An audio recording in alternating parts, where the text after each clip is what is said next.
looking at Mr. Tambourine Man, the famous Bob Dylan song, of course. My version here owes a good amount to a Kelly Joe Phelps version, as usual, of course, which I saw on YouTube a little while ago, and which inspired me to have a look at the song myself. Man, there's a lot of words. Took a long time to learn for all it's a three-chorder. But anyway, I hope I've brought something somewhat different to it. But let's talk about it. So we're in what I'm coming to regard as my home tuning. Seem to spend a lot of time here. Double drop D tuning, right? We're capoed at the second here. But whereas a lot of times this has been my one chord in this tuning, and this has been my one chord in this tuning, I don't think on the challenge at least I've done anything where this C shape has been my one chord, which is putting me in the key of D. Now, the Dylan is up here, of course.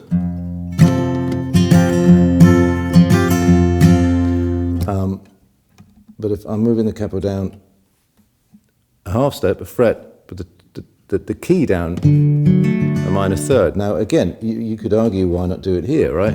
Because in this, without the capo, we're already in D. Hey, Mr. Tambourine Man, play a song for me. Which, fine, works perfectly well. But I've done a few things with those chord voicings, and they seem to work a little better for me, particularly because that ringing A is an added 9 on the 4 chord here on this G chord. But anyway, let's go through the song. Of course, we know it's hey, 4, Mr. Tambourine Man, 5, 1, play a song for me, 4, right? I'm not 1 sleepy, and therefore is no place I'm going to. Okay?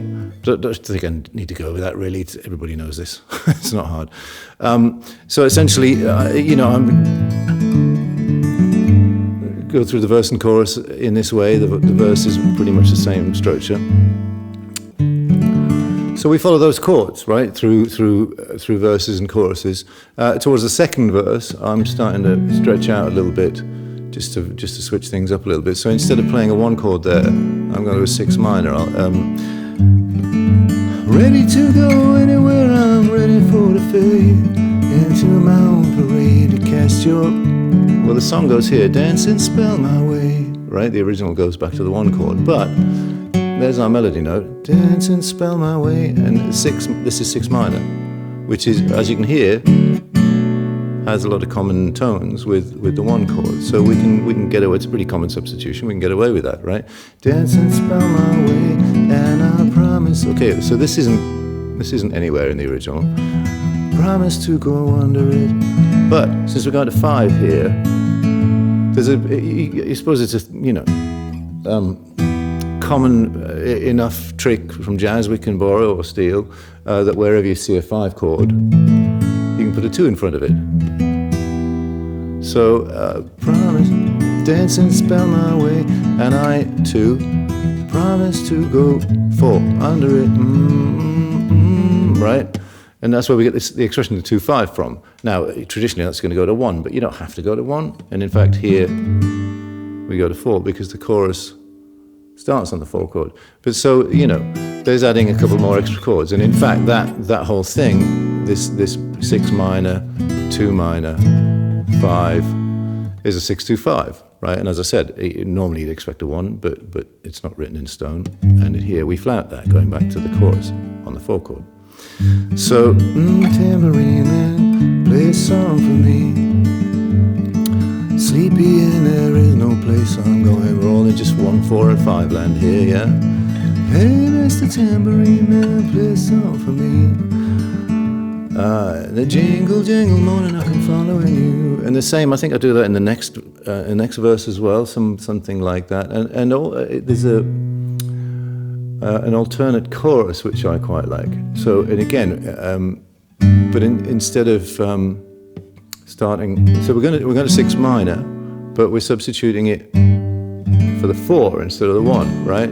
Mr. Tambourine Man, play a song for me, which I thought was a nice variation. So again, if this is 4, we've still got some common tones. Hey, so hey, Mr. Tambourine Man. Well, that's just 5 inverted, right? You can hear that. And then we go to, this is 3 minor. Play a song for me. Play a song for me. Again, thought that was very nice. Sleepy and there is no place I'm going. Right? And I think at the end of that chorus, I'm coming out of it, jingle, jangle, morning, I'll come following you. Before I go into this instrumental break, right? Let's talk about that. Jingle, jangle, again, just substituting one chord here. Jingle, jangle, morning, I'll come following you, right? So we've done that before. Just stick 6 minor in there. Jingle, jangle, jingle, jangle, morning. So this is 4. There, but inverted. So instead of going 1, 4, we're going 6 minor, 4, but just by changing one note. Jingle, jangle, morning, I'll come following you. Okay, so this is that's 5, yes, but that's kind of illegal if you don't resolve it, but we will. So that's a flat 9 interval.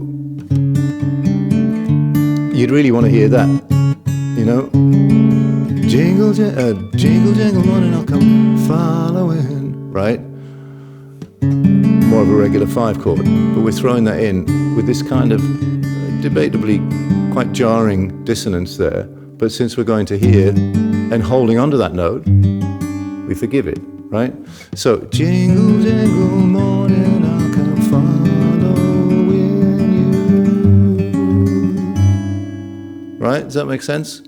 So it's 5 with the sus4, I mean, with the 3rd and the sus4, which is, and especially, if you did it that way around,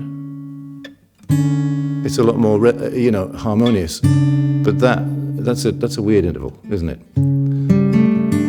Anyway, that's where we go. Jingle, jangle, morning, I'll come following you. You know, we like dissonance in music. We love dissonance in music, right? If it's managed properly, and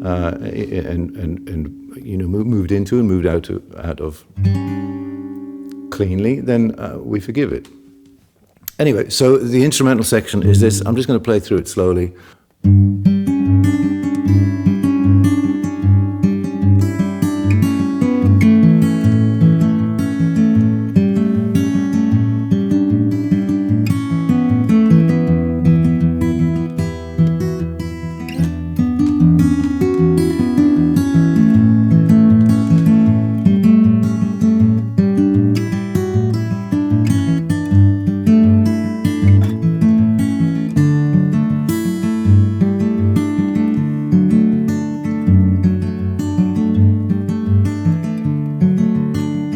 To 1 here, and then we go. Then take me disappearing, right? And there's no whatever happens in that verse and chorus, I've pretty much already gone over. So I hope I've brought something a little new to the song, maybe, and I hope that was useful. And I'll see you on the next one.